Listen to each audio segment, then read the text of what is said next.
Let's start with something that everyone can pretty much agree on.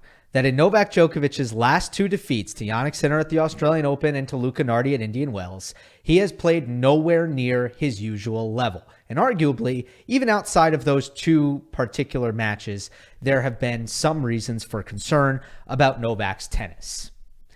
Now, what's harder to agree on is what that actually means for the rest of 2024 and beyond. Should we conclude from what we've seen so far that Novak Djokovic is in decline, that Father Time has finally started to run its natural course?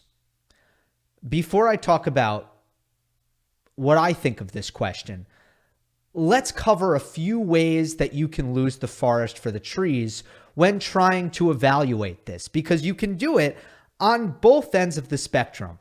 The first way is denying the reality that at some point, Djokovic will be in decline, and this will almost definitely happen before he retires. The second way to lose the plot is to demonstrate zero understanding of sample size and context and coming to rash conclusions without really taking those two things into consideration.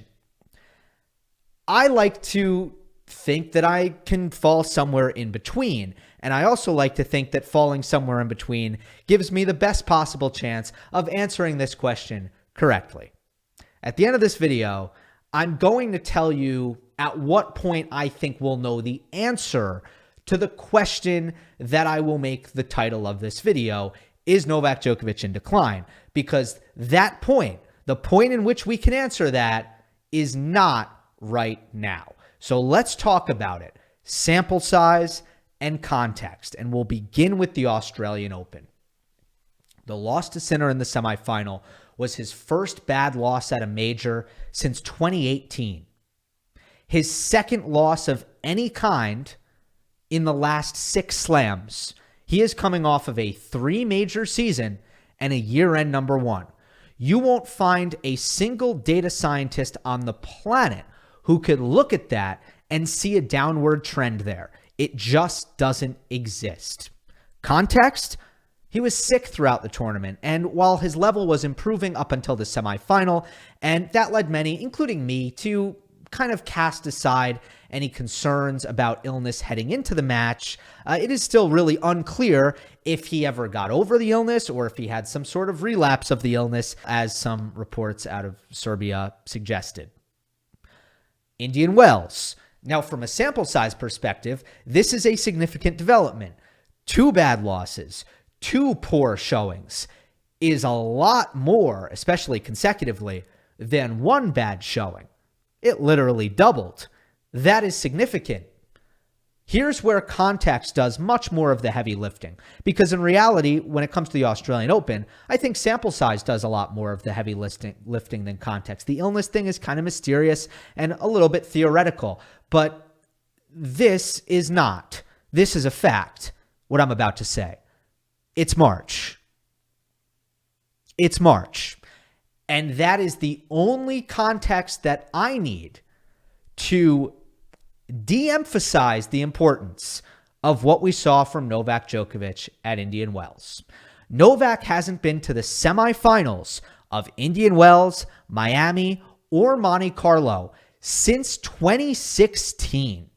I have been saying for years, and followers of the channel will know that this is true, that I don't think Novak can get himself up at this time of the year anymore. And while in the last couple years, due to COVID vaccination restrictions in the US, Djokovic hasn't played the Sunshine Double, time and time again, I have predicted Novak to get upset at Monte Carlo, and I've said over and over again that it's just too far away from Roland Garros, and you can't have confidence that Novak is going to be in a physical or mental state anywhere near his peak coming off of the Australian Open, months away from Roland Garros.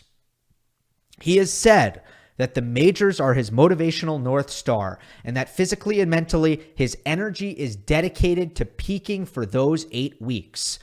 March, it's just not his time of year anymore. And his Miami withdrawal statement only has me more convinced that it's the motivation factor that probably did him in more than anything at Indian Wells.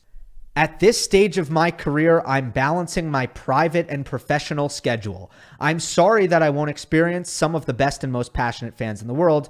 I'm looking forward to competing in Miami in the future. I'm going to repeat one sentence here. At this stage of my career, I'm balancing my private and professional schedule. How do you read that? Because the way I read that is, I am so old and so accomplished that I simply can't bring myself to be motivated to play this year's Miami Open when I have a fruitful life outside of tennis that I would really rather tend to right now. And just tap me on the shoulder when it is time to begin my Roland Garros preparation, because that is when I will get back to the grind. For balance, I will admit that I didn't quite expect Djokovic to be, let's say, a shell of himself for this year's Sunshine Double. I thought that the fact that he got to Los Angeles as early as he did was a good sign. I thought perhaps the loss to Sinner at the Australian Open would maybe light that motivational fire.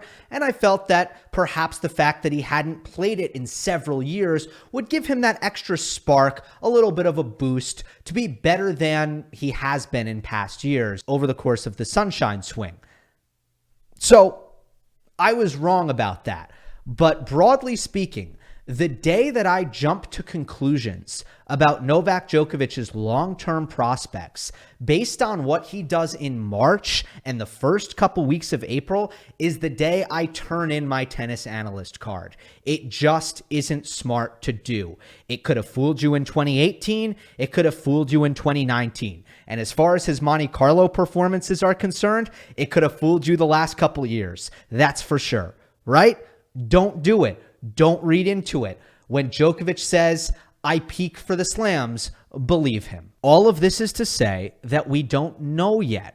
I fully acknowledge the possibility at 36 years old that Djokovic has lost something, either physically or mentally, that will wind up being permanent, that will mark the end of his status as the cream of the crop in men's tennis. But it's impossible to tell right now. When will we know? It won't take that long. I would say after Roland Garros, probably. I still think that clay court conditions, based on his current style of tennis, is his most difficult surface to succeed on. I still feel that way. But I think based on his performance at Roland Garros, regardless of if he wins it or not, I think we'll have a pretty good idea of if Djokovic is still in a position to compete for majors moving forward. After Roland Garros, probably. After Wimbledon, sure, definitely. I think we'll really have a good idea of what the answer is to the question that is the title of this video. Is Novak Djokovic in decline? There tends to be a race to be the first person to call it, and it backfires all the time. I'm talking about members of the media. I'm talking about random people in comment sections. You want to be the first to be like, that's it. This person is cooked. They're finished. And we saw it with Nadal and Federer in 2016. We saw it with Djokovic in 2018.